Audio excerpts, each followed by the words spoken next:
Eu amo quando vocês entram em contato comigo e falam assim, ó, Cá, tem uma história inspiradora pro Cá Entre Nós. E eu fico muito lisonjeada porque hoje eu tenho com a gente um doutor. É isso mesmo, é o primeiro doutor que a gente vai dividir, vai compartilhar com vocês uma história.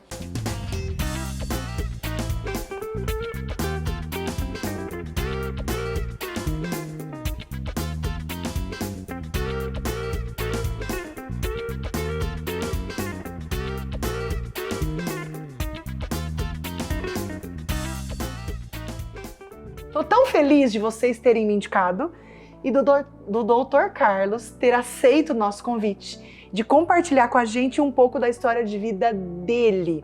Claro que eu já stalkeei, já sei um pouco sobre ele, mas eu sempre prefiro que a gente descubra e que a gente conheça juntos essa grande personalidade que está aqui comigo. Muito obrigada por você ter aceito o meu convite, por você dividir com a gente de uma forma tão generosa a tua vida e a tua carreira profissional, que é disso que a gente vai falar hoje, né? Claro. Seja bem-vindo ao Cá Entre Nós. Muito obrigado, Karina. Muito obrigado pelo convite. Lugar fantástico. Acabei de conhecer vocês, mas todos muito... lugar aconchegante, as pessoas muito agradáveis. E é um prazer estar aqui podendo dividir essa nossa experiência e também conhecer a sua experiência também, por que não? Vamos trocar. Claro. Isso é o que eu mais gosto de fazer. Vamos começar contando para os nossos espectadores como nasceu em você, em que contexto nasceu em você o desejo de ser médico. Você era aquelas criancinhas que brincavam assim com estetoscópio ou não? Na verdade, eu tenho, na minha família, né, tenho 2 tios que são médicos, irmãos do meu pai, e acabei convivendo, vendo aquela rotina de estudos, dedicação, e depois a vitória da formatura, a carreira profissional, a ascensão. E aquilo foi me despertando um interesse, né? E eu fui desenvolvendo ainda na infância, mas isso perdurou pela juventude, e foi quando eu decidi mesmo pela medicina, fui estudar, consegui. E primeiramente eu sou do sul de Minas, eu vim de Minas Gerais para cá, então eu comecei a estudar em Campinas, fui fazer o cursinho e aí eu passei aqui em Ribeirão. Então aí eu fiz a faculdade aqui em Ribeirão, aí a especialização eu acabei fazendo por aqui também. Conheci a minha esposa na faculdade, a Thaís. São 2 doutores. E aí nós ainda tínhamos a indecisão para onde iríamos depois de formados, e com o passar do tempo as circunstâncias foram nos deixando aqui em Ribeirão mesmo. E nós nos casamos, tivemos nossos filhos, constituímos a nossa família, e hoje a gente posso dizer que a gente está bem estabelecido aqui em Ribeirão, felizes, e cada vez mais tentando prosperar, crescer no âmbito dentro da medicina aqui em Ribeirão. Você já vai contar pra gente qual a sua especialidade, mas antes disso, há uma etapa na medicina que a gente ouve, né, algumas pessoas acompanham, eu já vi de perto, jovens, adolescentes, estudando para a medicina. Um momento de muita entrega, dedicação e quase que abdicação à vida. Isso é verdade? É mito? Foi assim com você?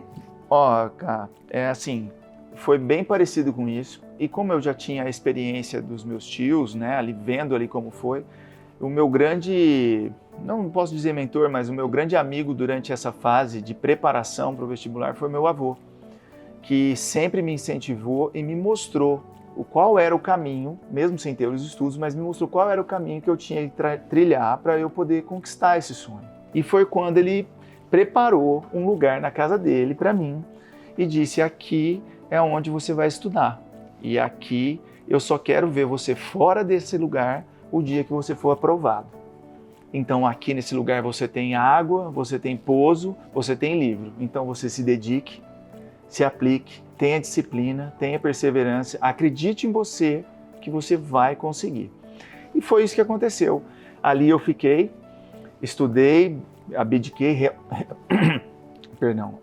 realmente de algumas coisas para eu poder ter esse sucesso. E deu tudo certo e eu consegui concretizar esse sonho, porque assim, realmente é uma situação que demanda muita dedicação, você abre mão de muitas coisas de uma época da sua vida que você quer passear, quer curtir, né?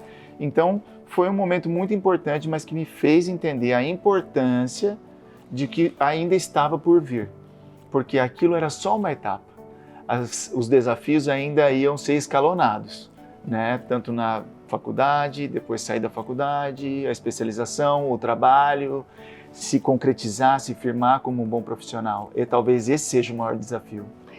Gostei desse cuidado do seu avô. Sim. Né? Aqui você tem tudo o que você precisa. Você só precisa se dedicar. Exato. Né? Porque nós temos que também, uma coisa que eu aprendi muito com ele é a gerar a sua oportunidade. Aprenda a gerar a sua oportunidade. Não queira ter oportunidades. Gere, né? Lute pelas suas oportunidades, que elas vão aparecer. Mas depende de você. Que tipo de oportunidade, que situação que você vai desenvolver para isso. Tudo tem um desafio. Eu costumo dizer, e aprendi com a minha esposa isso, né? Nada é difícil, tudo é um desafio. Você tem que transpor esse desafio para chegar na onde você quer, o que você quer e da maneira que você quer. Quando a gente fala em medicina, né, a gente sabe que há muitas especialidades. Em qual especialidade você atua hoje? Então, eu posso começar do Pode, começo? do começo. Então, pode. vamos lá. Porque imagina uma trajetória, né? Isso, é porque assim, como todos os médicos, né, a gente inicia uma carreira ali trabalhando em hospitais, aprendendo, ganhando cancha profissional para ir, né, se desenvolvendo. Nesse meio tempo eu trabalhei em hospitais, pronto-socorros, UTIs, e até que eu gostava muito da anestesia e fui atrás para poder entender melhor, fiz a especialização em anestesia, trabalhei como anestesista durante 8 anos, acho uma especialização, uma profissão muito bacana, muito bonita, mas nesse meio tempo eu acabei aprendendo outras coisas, como a especialização em dor que eu fiz ali, e lá nessa especialização em dor eu desenvolvi um gosto, um conhecimento pela nutrologia, pelo emagrecimento, pela reposição hormonal. E é ali que eu descobri que muitos dos pacientes estavam tendo um tratamento apenas da consequência e não da causa da dor que eles estavam tendo, que era o envelhecimento, a ausência de músculo, talvez uma alteração hormonal com o passar do tempo, todos irão ter. E eles estavam tratando somente a dor e não a causa. E foi quando eu me aprofundei nos estudos e busquei essa parte de nutrologia, medicina esportiva, emagrecimento, reposição hormonal. E hoje eu estou exclusivo na Aranda Clínica, junto com a minha esposa, tratando todos os pacientes que desejam viver mais, viver melhor, ter uma longevidade. Porque hoje em dia, na verdade, o que nós estamos vendo na medicina é que a medicina preventiva está prevalecendo. Porque é muito melhor você ter uma prevenção do que um tratamento. Durante anos escutamos dizer que a medicina estava muito evoluída, estava muito moderna. Realmente, ela evolui a cada dia. Mas a partir do momento que vocês tiverem o entendimento de que a prevenção é a melhor saída para se ter uma boa saúde, se ter longevidade, aí todo mundo vai entender o real benefício da prevenção. Como é ou qual é o perfil dos seus pacientes? Tem algum elo comum entre eles que você olha e fala, olha, penso que os meus pacientes em geral são assim. É possível classificá-los dessa forma?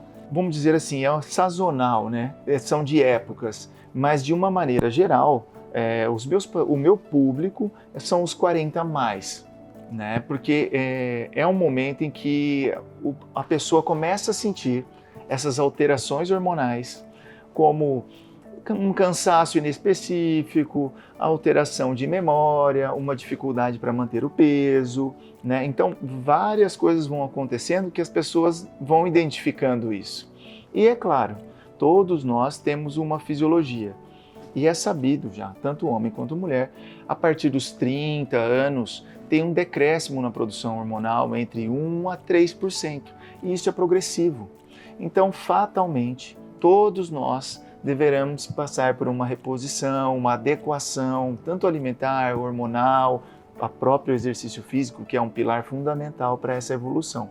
Mas os pacientes variam. Tem épocas que tem mais mulheres, tem épocas que são mais os homens, mas uma coisa muito curiosa é que quando começam com as mulheres, elas levam os maridos.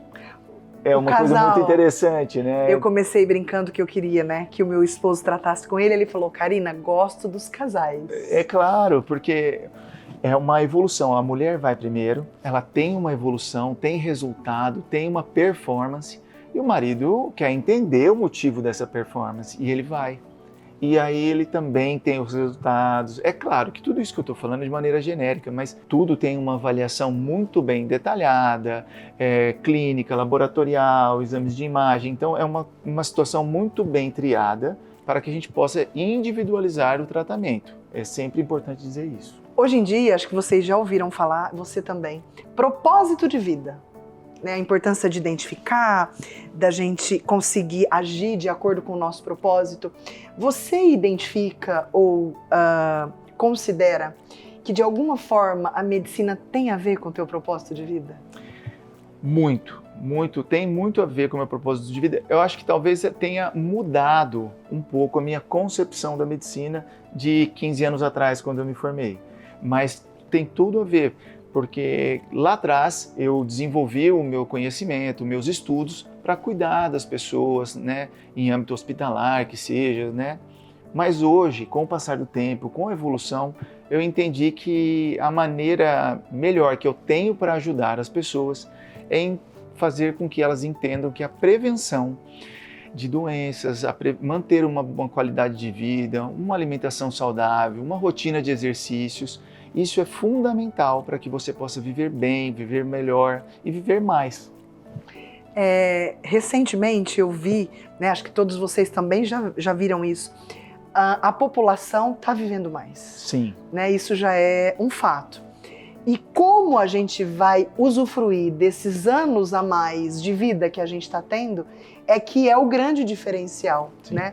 Por isso, quando você traz esse aspecto da profilaxia, do agir antecipadamente, né? De você se antecipar a possíveis problemas de saúde que já são estudados que podem ocorrer, por isso tem muito sentido nos dias atuais, né? Sem dúvida.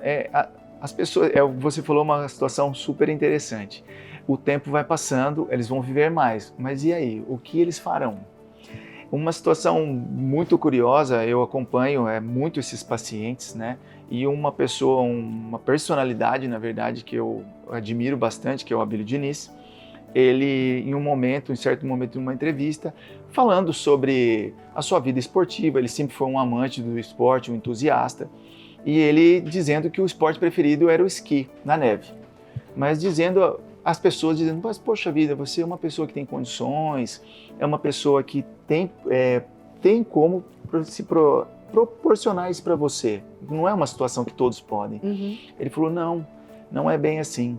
Eu tenho 83 anos e eu comecei a esquiar aos 60, porque justamente eu estava vivendo mais, eu precisava descobrir novos horizontes, precisava descobrir novas situações que eu pudesse fazer, porque eu já era aposentado, eu já tinha vendido o meu grupo, então eu estava descobrindo novas situações para a minha vida. Para viver mais e melhor. Mais e melhor. E prazeres.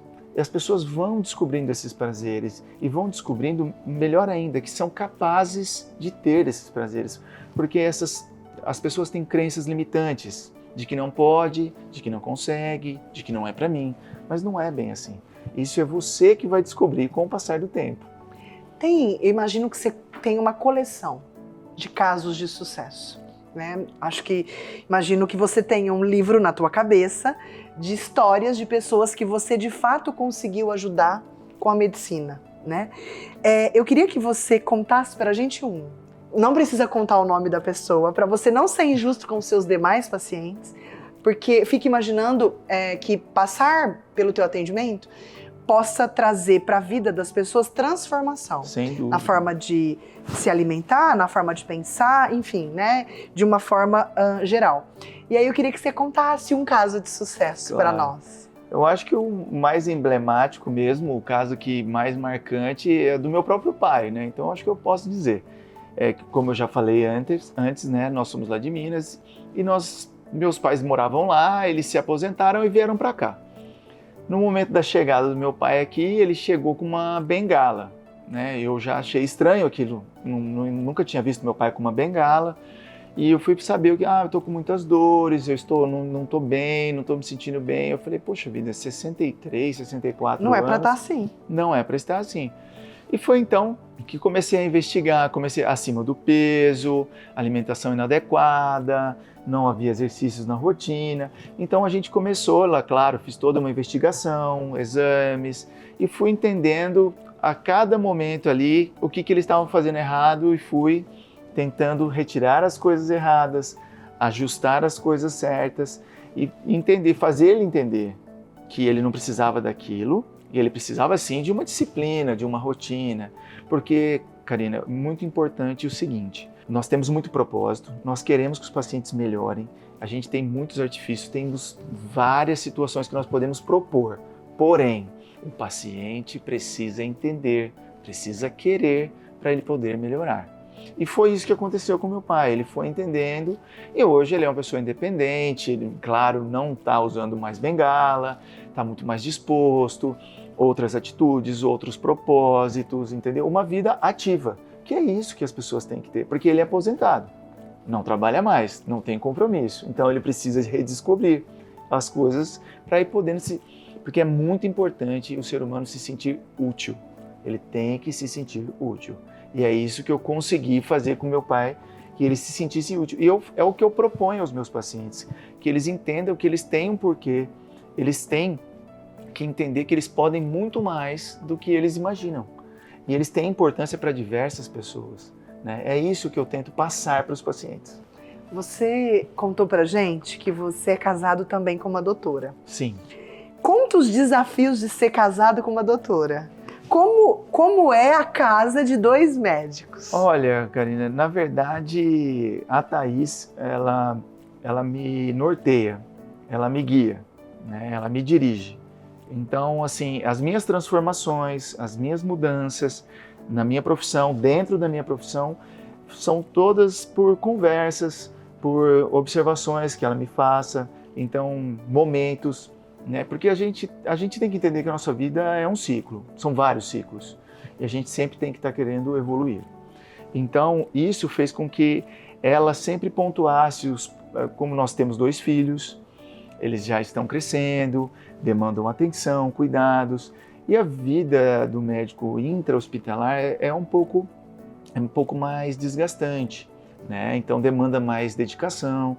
Então, e a gente viu a necessidade de termos o nosso negócio, de colocarmos em prática aquilo que nós mais gostamos, que é o bem-estar do paciente, né? Ele se sinta bem. E aí nós fomos adaptando, né? Isso foi tudo ao mesmo tempo. Essa transição, o sonho da clínica nova, então isso foi tudo caminhando junto, né? E na verdade é um prazer ter a esposa da mesma profissão, porque a gente consegue dividir melhor. Trocar, né? Trocar e consegue enxergar as possibilidades, consegue enxergar, ela é visionária, ela consegue enxergar, vamos dizer, no palavreado assim, ouro onde ninguém enxerga nada, né? Então é isso que eu admiro muito nela. Então a gente tem essa sintonia que fez total diferença no nosso crescimento profissional, pessoal, familiar, enfim, eu não preciso nem, se eu ficar falando só dela aqui vai ser meio redundante, mas ela... Eu vou dar um spoiler para vocês que ela vem também, logo a gente vai ter também a história inspiradora da doutora Thaís, mas calma que esse é um outro programa. Você me contou que você tem 2 filhos, vocês têm 2 filhos. Eu gosto muito dessa pergunta e eu sempre faço quando eu tenho comigo um entrevistado que tem filhos. Quando você olha para os teus filhos, qual é o aspecto que você considera que eles olham para você e têm mais orgulho? Eu vejo que os meus filhos me admiram muito na minha postura com eles. Eu entendo isso porque a melhor resposta, eles nunca me falaram sobre isso, mas a melhor resposta para mim é o respeito que eles têm comigo. É o respeito que eles têm não só comigo, mas com a Thaís. A nossa palavra vale para eles.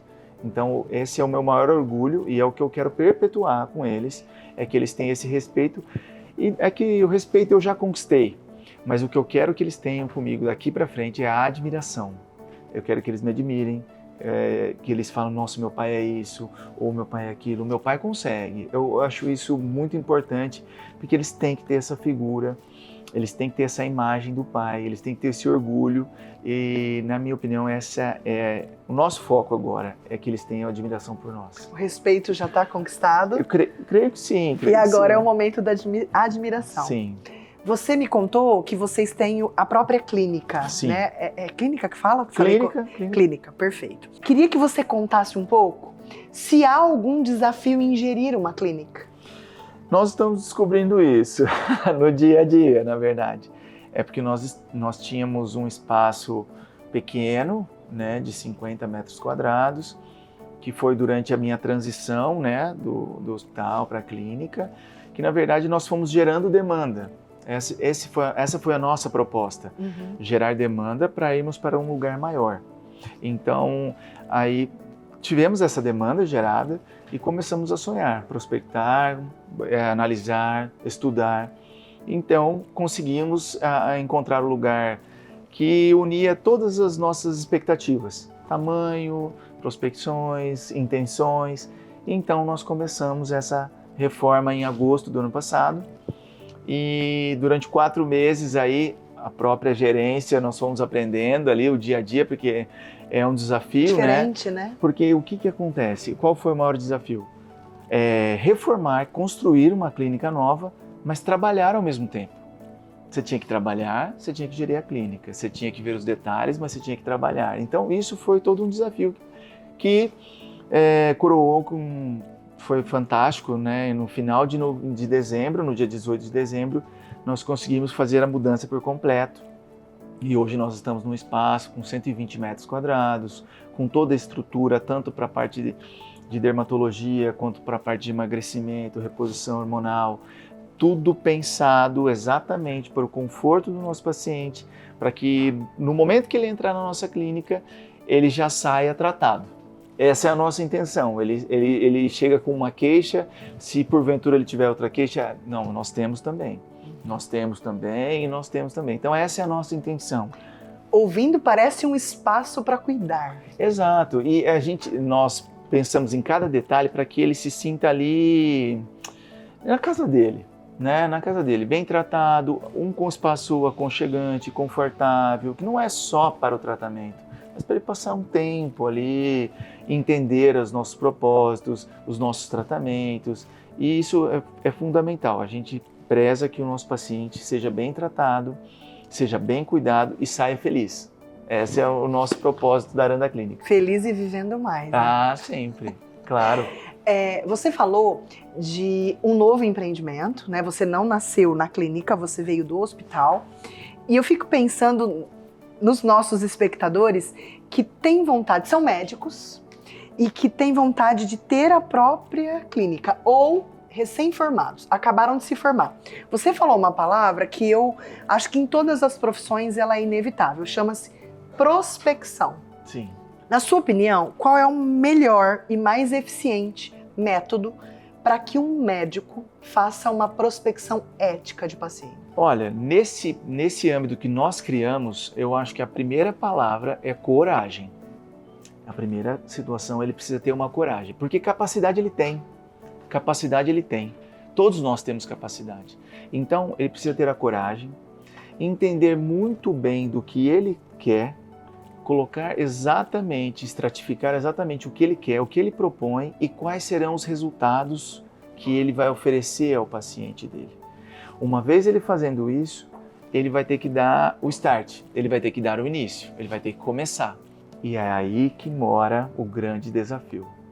Porque começar não vai começar da maneira que você sonhou, não vai começar da maneira que você prospectou, porque prospecção é uma coisa, realização é outra.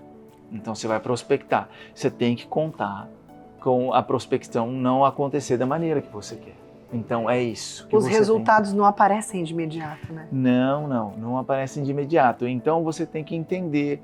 E assim, do meu ponto de vista, o que nos faz ser fortes é uma parceria, que no caso sou eu e a minha esposa. Então, se eu estou querendo assim entregar, ela está levantando, ou o contrário, então nós vamos indo. Então é muito importante ter um apoio É muito importante ter um parceiro, no caso a esposa ou esposo, enfim, mas tem que ter, porque são muitos desafios, muitos detalhes que você tem que estar atento e não vai ser no primeiro não que você vai desistir, é claro, né? Os desafios vão da porta da entrada ao corpo que você vai ter que montar, a equipe que você vai ter que montar, ao tipo de produto que você vai usar, o serviço que você vai oferecer. Mas isso tem que ser muito bem estudado. E não desanime, não pense que você não é capaz. Pelo contrário, você é capaz sim. É que tudo tem seu tempo. E às vezes você está se dedicando muito. Mas se você sentar em casa, você vai entender que talvez você precise se dedicar mais. E mais, e mais. Então, uma coisa que eu digo, tem a hora para começar, para acabar, não vai ter, porque vai ser contínuo. A vida de profissional autônomo para empreendedor muda muito. Então, o empreendedor ele tem que ter horário para começar, mas para acabar, jamais. Quando você pensa nesse teu espaço, né, na tua trajetória como um todo, chegando, culminando nesse lugar, que é um lugar que você sonhou e idealizou, qual característica, você falou da coragem, né, do quanto as pessoas precisam ter coragem, mas queria que você elencasse, do teu jeito de ser, qual característica você considera que te trouxe até aqui?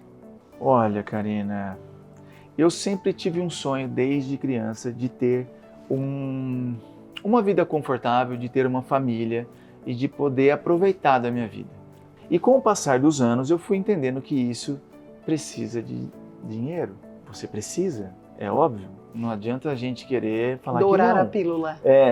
Então nós precisamos disso e a gente precisa de encontrar um meio para que isso aconteça. E eu fui entendendo que a medicina, eu gosto muito da minha profissão e eu tô muito feliz de estar explorando cada vez mais outras situações da minha profissão que estão me dando retorno. Então eu penso que esse é o espírito. Você precisa ter isso. Você precisa ir de redescobrindo, vendo, virando páginas, pesquisando, procurando para você ir crescendo. Então essa foi a minha prospecção de vida quando criança, mas nem tinha esse conhecimento, né? Que você vai crescendo, você vai precisando e fazendo novas descobertas, novos desafios. Não existe fim da linha. É só quando nós partimos, mas não existe fim da linha para o empreendedor. Ele vai aprimorando e crescendo. Estava te ouvindo falar e fiquei aqui me perguntando se na trajetória de um médico, em algum momento ele pode parar de estudar. Jamais. Porque quando você me conta dessas redescobertas, dessas novas páginas, parece que para mim fica muito fixo e muito forte a palavra estudos. Porque Sim. Fico imaginando que algumas profissões a gente estuda, finaliza e tá tudo bem, né? Aí a gente vai aplicar. E te ouvindo, parece que na medicina isso não é possível. Não é. Principalmente nessa medicina preventiva de hoje em dia, os estudos são infinitos. Todos os dias tem um estudo novo, umas considerações novas, medicamentos novos, condições novas. Então você precisa estar atento a isso. Você precisa estar atento a tudo que tem de mais novo, para que você possa, como eu sempre digo, individualizar o tratamento. Com essa individualização do tratamento, você vai ter os melhores resultados, porque como você já estudou, porque todos esses estudos, Karina, de hoje em dia, são baseados em pesquisas. Então, tudo ali está muito bem alicerçado. Uma medicação para entrar no comércio, para você ter uma ideia, é 4, 5, 6 anos de estudo, experimentos, condições. Então, tudo que nós temos hoje é muito seguro. Mas eu volto a dizer, tudo depende não só do profissional, mas do paciente. O paciente precisa entender que a parte dele é super importante no tratamento. Por mais tecnológico que estejam os recursos, Sim. Por mais pesquisas e desenvolvimento, existe algo no ser humano, que é a vontade, que se não for acionado, os resultados ficam sempre aquém e à mercê do que poderiam. Né? E o que acontece? A pessoa desiste. Isso é muito ruim. Né? Então não é inadmissível a pessoa desistir. Não pode. Ela tem que persistir até conseguir. Porque existem vários caminhos, Karina. Muitas não foi um, não foi dois, foram 2 pacientes que começaram comigo e no meio do caminho, doutor, eu não estou dando conta, eu vou desistir. Eu falei, não, calma, eu tenho outros recursos. Eu tenho outros caminhos, eu tenho outras opções, não existe só uma. E eu apresentei esse outro caminho e deu certo. Mas nem sempre é no segundo, às vezes é no terceiro, às vezes é no quarto. Mas tem solução. É interessantíssimo ouvir você falar isso, porque tem a ver com a sua flexibilidade, com a persistência, a disponibilidade do paciente. Sim. Tem a ver com individualizar o tratamento, né? Sempre. Porque o remédio para um, às vezes, não traz o mesmo retorno ou resultado para outro paciente, né? Exatamente. E às vezes a gente tem que acionar esses outros gatilhos. Isso que você falou é fundamental. Cada organismo é de uma maneira. Você pode sim não se dar tão bem com aquela medicação que é a melhor do mercado, que já foi tão estudada. Eventualmente nós vamos ter que mudar sim, por que não? Uhum. Quando eu disse para você que quando eu te sinalizasse que era o fim, você ia falar, nós já estamos quase terminando. Pô, passou rápido, eu nem fiquei tão nervoso. Não fica, a gente instala aqui um ambiente super agradável.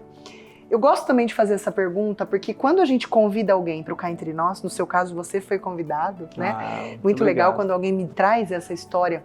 Cá, que tem uma história inspiradora. Quando a gente convida alguém para estar aqui, eu fico imaginando que passa um filme na cabeça da pessoa. E a pessoa pensa assim, quando eu estiver lá eu quero falar isso aqui. E às vezes essas coisas que passaram pela sua cabeça, eu não te perguntei. Porque às vezes o caminho do diálogo, o bate-papo, ele vai em outro sentido ou em outra direção. Queria que você pensasse, se tem alguma coisa que passou pela tua cabeça, no estar aqui, que eu não te perguntei, e que sobre a sua história de vida é imprescindível que fique registrado. Sobre a minha história de vida? Bom, eu posso ser bem honesto com você? Pode. Eu acho que você foi muito pontual. Parecia até que você me conhecia em alguns momentos. E se tem uma coisa que eu fiquei pensando antes de vir aqui, que eu falei, não, isso eu tenho que deixar muito claro. E não só aqui, mas em todo lugar que eu vou. Que eu sempre prezo pelo melhor tratamento pelos meus pacientes. Eu sempre prezo em dar a melhor conduta, sempre prezo em dar o melhor cuidado para que eles tenham os melhores resultados. E assim, antes de tudo isso acontecer, o que eu mais tento, o que eu mais foco quando eu tenho uma pessoa na minha frente, é que ele confie em mim, confie no que eu estou dizendo e saiba que eu estou ali dando o meu melhor para que ele tenha os melhores resultados e conquiste os reais objetivos que o trouxeram até mim. É isso. É como se você tivesse 100% comprometido. Sim. Com aquilo que cabe a você. Sim. Né? É a minha obrigação, mas eu quero fazer com bastante dedicação. Né? É isso. Muito bom. Amei ter você aqui, obrigado. Amei o nosso bate-papo. Já estou esperando a doutora Thaís, falei para vocês que ela vem daqui a pouquinho, em breve, nos próximos programas vocês vão encontrar. Vocês vão poder conhecer também a história da doutora Thaís. E quero agradecer você, que sempre está com a gente, em busca de histórias verdadeiras, de pessoas reais, pessoas que dividem com a gente os seus desafios, os seus percalços e, sobretudo, aquilo que está conseguindo fazer com que essas pessoas se destaquem na vida e no trabalho. E se você gosta de histórias inspiradoras, o Cá Entre Nós é um prato cheio para nós. Um beijo e eu te espero no próximo programa.